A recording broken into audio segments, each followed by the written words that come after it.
UP निकाय चुनाव को लेकर बीएसपी प्रमुख बहन मायावती एक्शन मोड में आ गई हैं, लेकिन उत्तर प्रदेश में बसपा का परिणाम थोड़ा चिंताजनक तो है ही, और इसके लिए व्यापक चर्चा, विश्लेषण, समीक्षा और फिर उसके बाद बदलावों की ज़रूरत है। मायावती लगातार हमलावर हैं। उन्होंने पहले भी ट्वीट करके भाजपा पे धांधली और सत्ता के दुरुपयोग के आरोप लगाए। मायावती ने एक और बयान जारी किया है, उसमें क्या कुछ लिखा है वो बता देता हूं आपको। लेकिन 18 मई को लखनऊ में बहन मायावती ने पदाधिकारियों की बैठक बुलाई है। एक बड़े नेता को पश्चिम उत्तर प्रदेश के निष्कासित कर दिया है, उसकी जानकारी भी दे देंगे। ट्वीट में क्या लिखा है सुन लीजिए कि सत्ताधारी पार्टी जन विरोधी नीतियों और अपने गलत कामों को छुपाने के लिए और उसका चुनाव पर प्रभाव कम करने के लिए सरकारी मशीनरी का दुरुपयोग करती है, और इनका द्वेषपूर्ण, दमनकारी व्यवहार और धर्म की राजनीति स्वार्थ के लिए इस्तेमाल गंभीर और चिंताजनक है, जो कि लोकतंत्र के लिए घातक है। चलिए, ये तो हो गई एक आदर्शवादी बात, लेकिन उनका कहना है कि इन जन विरोधी चुनौतियों का डटकर मुकाबला करने के लिए ठोस रणनीति बनाकर उसके हिसाब से आगे, खासकर लोकसभा आम चुनाव के लिए अभी से तैयारी में जुट जाने के लिए यूपी स्टेट के सभी छोटे बड़े पदाधिकारियों, मंडल और जिला अध्यक्षों की लखनऊ में कल विशेष बैठक है। बहन मायावती ने पश्चिम उत्तर प्रदेश में, क्योंकि खास तौर से मेरठ का परिणाम बहुत ज़्यादा खराब है, जीती जिताई सीट पे बसपा पिछली बार की सिटिंग मेयर जहां था वहां बसपा चौथे नंबर पे आई है। 54,000 का मात्र वोट मिला है। पहले बीजेपी जीत गई पहले नंबर पे, फिर AIMIM वहां पे वोट ले गया। उसके अलावा समाजवादी पार्टी तीसरे नंबर पे आई है, बसपा वहां चौथे नंबर पे धकेल दी गई है। प्रशांत गौतम, जो कि मंडल के वहां कोऑर्डिनेटर हैं, कुछ इसी तरह का पद उन्होंने रखा हुआ है। बहन मायावती ने जो उनको निष्कासित कर दिया है पार्टी से, तो ये एक बड़ा बदलाव है। और बसपा को ना कुछ ठोस कदम तो उठाने पड़ेंगे आने वाले चुनावों के मद्देनज़र, क्योंकि लोकसभा चुनाव में बसपा इन हालातों में नहीं जा सकती, और जाएगी तो फिर परिणाम जो हैं वो बहुत ज़्यादा बेहतर नहीं आ सकते। और केवल उन्हीं नेताओं को या प्रभारियों को बार बार इस्तेमाल करते रहना जो कि रिजल्ट या आउटपुट नहीं लेके आ पा रहे, जिनकी क्रियाकलापों में, कार्यशैली में कुछ भी नयापन नहीं है, वो घातक हो सकता है। क्योंकि आज के समय में उत्तर प्रदेश के बाहर कई राज्यों में, विशेषकर तेलंगाना, मध्य प्रदेश, छत्तीसगढ़ में, राजस्थान में बसपा की गतिविधि बढ़ी हुई है। और जबकि उत्तर प्रदेश में बीएसपी, जो उसका मूल राज्य है, जहां से वो सारी ताकत लेते हैं बाकी के राज्य भी, वहां अगर बसपा अच्छा नहीं करती तो ये बेहद चिंताजनक है। लगातार हो रही हार से जो वोटर है, कार्यकर्ता है, वो भी निराश है। और मेरठ में जो हुआ है उसका तो खामियाजा प्रशांत गौतम के ऊपर जो है एक्शन लेके बहन मायावती ने बता दिया कि वो सख्ती बरतेंगी। लेकिन एक ब्यूरोक्रेटिक सेटअप में चेंज करने की भी ज़रूरत है। उत्तर प्रदेश में कितने ज़िले हैं? 75 ज़िले, और 75 ज़िले डायरेक्ट रिपोर्टिंग कर सकते हैं बहन मायावती को। बहन मायावती चाहें तो वहीं पे अपने लखनऊ में कंट्रोल रूम बना के 75 के 75 ज़िला अध्यक्षों का एक व्हाट्सएप ग्रुप बना के उनसे रोज़ वीडियो कॉन्फ्रेंसिंग से बात कर सकते हैं। रोज़ शाम को 9 बजे रिपोर्ट ली जाए कि आज क्या हुआ है, और वो डेली एक्टिविटी शीट सबमिट करें, उनको परफॉर्मा दे दिए जाएं, कागज़ दे दिए जाएं। वैसे तो कागज़ का ज़माना है नहीं, कागज़ पे काम होना नहीं चाहिए आज के ज़माने में। टैबलेट और आईपैड का ज़माना है, सब कुछ मॉडर्नाइज हो चुका है। पर बसपा क्योंकि उत्तर प्रदेश में बहुत पुराने तरीके से राजनीति कर रही है, और चुनाव लड़ने की जो प्रक्रिया है, प्रचार के जो तंत्र हैं, उसमें बहुत मॉडर्निटी है नहीं, और एक्टिविटी जो है वो कम दिखती है, और अगर होती भी है तो लोगों तक पहुंचती नहीं है। और बसपा को लेके एक जो नेगेटिविटी फैल गई है, उसके ऊपर बसपा को काम करना पड़ेगा कि बहन जी सक्रिय नहीं है, कोई पार्टी की गतिविधि होती नहीं है। तो ये एक जनरल स्टेटमेंट बन गई है। मसलन बसपा ने, विश्वनाथ पाल ने बहुत कुछ किया, लेकिन आपको ये समझ में आना चाहिए अब तक कि सब कुछ रिजल्ट से कनेक्टेड है। अगर आपका पॉजिटिव रिजल्ट आ जाएगा तो फिर आपकी मेहनत जो है वो दिखने लग जाएगी।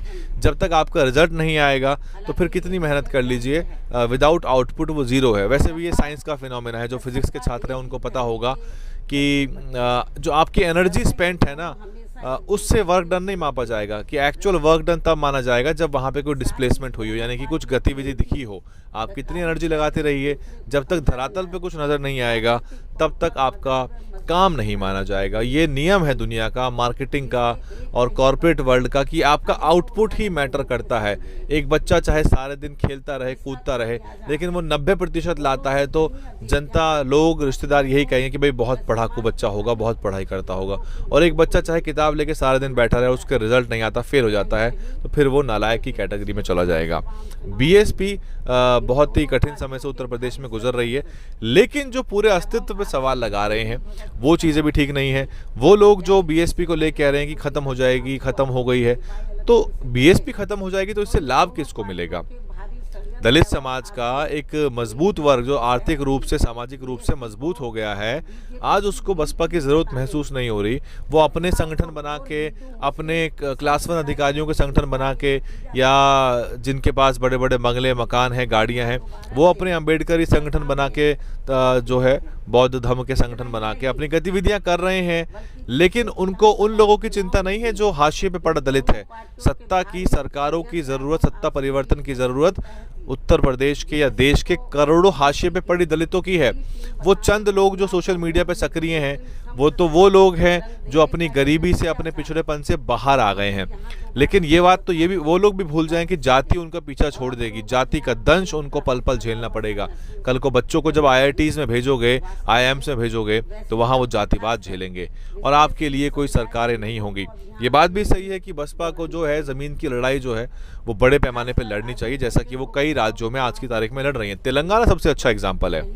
तेलंगाना जो है वो बता रहा है कि बसपा किस तरह से अपनी ज़मीनी गतिविधियों को तेज़ कर सकती है, क्योंकि ये कह देना कि सत्ता आएगी तो हम ये करेंगे या वो करेंगे या ऐसा हो जाएगा वैसा हो जाएगा, उसका डेमो देना भी ज़रूरी है कि सत्ता नहीं भी है तब भी हम ज्ञापन देते हैं, धरना करते हैं, आपके मुद्दों पे लड़ते हैं। और फिर राजनीतिक दलों को तो मुद्दे चाहिए, वो तो छोटे मुद्दों को बड़ा बना सकते हैं। और उत्तर प्रदेश में मुद्दों की कमी नहीं है। दलितों, मुस्लिमों के अधिकारों का हनन तरह तरह से हो रहा है, पिछड़े वर्ग के अधिकारों का हनन तरह तरह से हो रहा है। जातिगत जनगणना का मुद्दा है, जातीय अत्याचार का मुद्दा है, उत्पीड़न का मुद्दा है, बैकलॉग का मुद्दा है, कॉन्ट्रैक्ट भर्ती है, आउटसोर्सिंग है, एग्ज़ाम जो है वो डिले हैं, कैंसिल हैं, पेपर लीक के मुद्दे हैं, कच्चे कर्मचारियों को पक्का करने का मुद्दा है, सफाई कर्मियों की मौत का मुद्दा है, ज़मीन हड़पने का मुद्दा है, दलित समाज के जो SC ST की जो स्कीम्स हैं वो काम नहीं करती बहुत सारी। आप अभी वेबसाइट निकाल लीजिए उत्तर प्रदेश सरकार का जो विभाग होगा, तो मैं ऐसे दर्जनों, 2 दर्जन मुद्दे आपको गिना सकता हूँ, लेकिन अगर उन पर कोई काम ना करे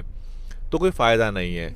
और ऐसा नज़र आता है कि जो बहुजन चिंतक हैं, विश्लेषक हैं, कुछ लोग तो ये भी कह सकते हैं कि आप उपदेश देते रहते हैं। देखिए, पूरी चीज़ को बड़े परिप्रेक्ष्य में समझिए कि साहब कांशीराम ने बहुत बड़ी मेहनत से, अपने जीवन की कुर्बानी और त्याग से एक बहुजन सामाजिक राजनीतिक ताकत पैदा कर दी। किन्हीं भी कारणों से उसको बचाने की जिम्मेदारी समूचे समाज की है।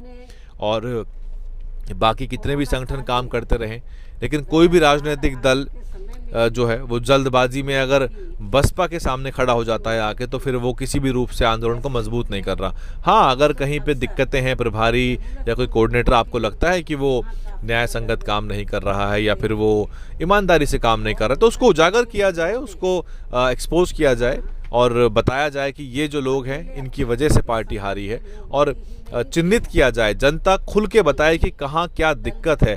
क्योंकि आप अगर फेस सेविंग करते रहेंगे या आप लीपापोती करते रहेंगे तो आने वाले बड़े चुनावों के अंदर अपने आप दूध का दूध, पानी का पानी हो जाएगा। क्योंकि राजनीति में बनावटी काम से काम नहीं चलता। ठोस, सतत, ज़मीनी और बहुत ज़्यादा सिस्टमैटिक और सीक्वेंशियल काम करना पड़ता है, तब जाके ये एक बड़ा ताना बाना बुनता है, तब जाके एक बड़े आंदोलन में ये पूरा का पूरा मुहिम तब्दील होती है।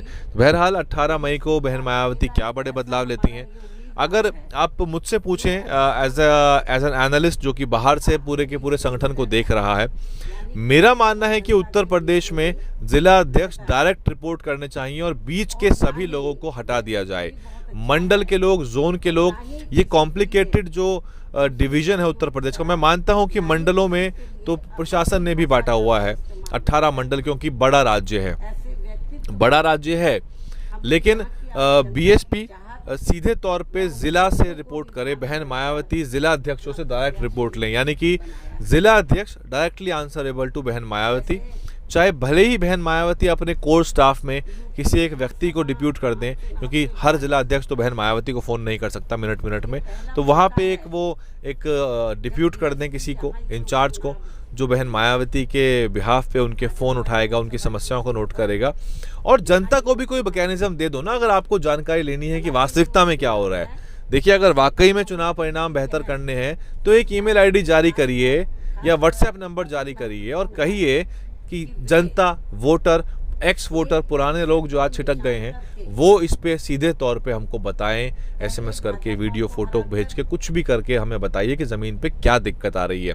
तो फिर आपके जिलाध्यक्षों की, मंडल के लोगों की भी अकाउंटेबिलिटी सेट होगी, उनको भी रहेगा कि हमारे ऊपर कोई ना कोई एक आंख है। एक चेक्स एंड बैलेंसेस का जो फिनोमेना है, जो कि ब्यूरोक्रेसी में भी है, जो कि इंडियन कॉन्स्टिट्यूशन के अंदर भी है, कि किस तरह से लेजिस्लेचर और एग्जीक्यूटिव एक दूसरे के ऊपर चेक्स एंड बैलेंसेस रखते हैं। तो बहरहाल मैं ज़्यादा एकेडमिक डिबेट में नहीं जाऊंगा इसको लेके। सीधी सी बात है कि आपको एक efficient, output driven, modern, IT based, tech savvy और मीडिया, सोशल मीडिया का लाभ लेता हुआ और उसका मैकेनिज्म तैयार करता हुआ सिस्टम तैयार कर लेना चाहिए, नहीं तो फिर ज़्यादा समय बचा नहीं है। देखो, मैं आपको झूठी बात बताता रहूँ और झूठी रिपोर्टिंग करता हूँ, ये मेरा काम नहीं है, ये मेरा मकसद भी नहीं है।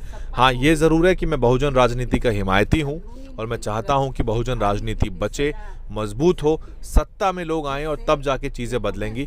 लेकिन उसके लिए जो मेहनत होनी चाहिए वो फिलहाल नज़र बड़े पैमाने पे उत्तर प्रदेश में नहीं आ रही है और पार्टी को मॉडर्नाइज करने की ज़रूरत है। नहीं तो सभी नेताओं की, ईमानदार लोगों की मेहनत बर्बाद हो जाती है और बेईमान लोगों की बल्ले बल्ले होती है, क्योंकि वो केवल और केवल अपना निजी हित साधते हैं और पार्टी में फिर जो है अच्छे लोग नहीं आ पाते, सक्रिय लोग आने से बचते हैं। आज भी कम से कम 2-3 दर्जन जाटव समाज के ऐसे नेताओं की फहरिस्त है जो बसपा में नहीं आना चाह रहे, क्योंकि उनको लग रहा है काम तो करने नहीं दिया जाएगा, आज़ादी मिलेगी नहीं, और फिर मंडल और बाकी जो लोग हैं मंडल स्तर के, वो फिर छूट नहीं देंगे काम करने की, तो कैसे काम होगा।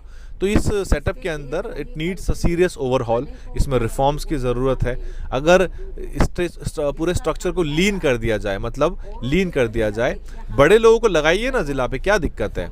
जो बड़े बड़े मंडल के प्रभारी हैं, कोऑर्डिनेटर हैं जोन के, और डुअल, आपको पता है यूनिटी ऑफ कमांड नाम का एक कंसेप्ट है मैनेजमेंट के जो स्टूडेंट्स हैं, आपको दो तरफ से अगर आपको ऑर्डर्स मिलेंगे तो फिर वो आउटपुट निकल के नहीं आएगा।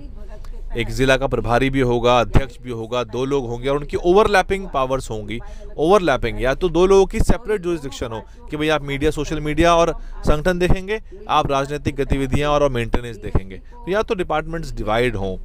और अगर बहुत वेग होगा, पावर स्ट्रक्चर भी वेग होगा और रिस्पॉन्सिबिलिटीज़ और एक्शंस भी बहुत वेग होंगे, किसी को नहीं पता कि मुझे करना क्या है, तो फिर जो है आउटपुट नहीं निकल के आएगा। तो बहुत क्लियर इंस्ट्रक्शंस लखनऊ से होने चाहिए, और राजनीति उत्तर प्रदेश की या किसी भी राज्य की लखनऊ से चलेगी, उस प्रदेश के केंद्र से चलेगी, और देश भर की राजनीति बसपा की वो दिल्ली या लखनऊ से चलेगी। ये बात बहुत साफ सीधी है। अपने स्तर पे ज़िला के लोग कुछ ज़्यादा नहीं कर सकते, उनको काम देने पड़ेंगे, उनको मैकेनिज्म देना पड़ेगा, उनको टीम देनी पड़ेगी, उनको इनपुट्स, उनको ट्रेनिंग देनी पड़ेगी, तब जाके होगा। केवल प्रत्याशी लड़ा देना ही राजनीति नहीं होती, राजनीति इससे 100 गुना आगे बढ़ चुकी है। तो बहरहाल कल की मीटिंग में क्या कुछ होगा हम ये देखेंगे और आपको बताएंगे, और भी विषयों पे चर्चा करते रहेंगे। लेकिन बहुजन राजनीति के हिमायती बनिए और उसको बचाने का प्रयास करिए। कमियां हैं तो कमियों पे बात कीजिए, आपको जो नज़र आता है स्थानीय स्तर पे खुल के फेसबुक पे लिख दीजिए कि फलाना XYZ ने ऐसा ऐसा किया और इसकी वजह से चुनाव हार गए। बताइए बहन जी को कि क्या कुछ ज़मीन पे हो रहा है, नहीं तो बाद में तो कुछ बचना है नहीं वास्तविकता में, अगर नहीं अभी भी जागे और चेते तो। आप देख रहे थे DNN हिंदी, कमेंट करिए, अपने राय दीजिए, इसको शेयर करिए। DNN हिंदी को सब्सक्राइब करने के लिए दबाएं लाल रंग का सब्सक्राइब बटन और घंटी का बटन दबाकर ऑल नोटिफिकेशन पर क्लिक करें। चैनल को जिंदा रखने के लिए नीले रंग का ज्वाइन बटन दबाकर चैनल को आर्थिक सहयोग करें।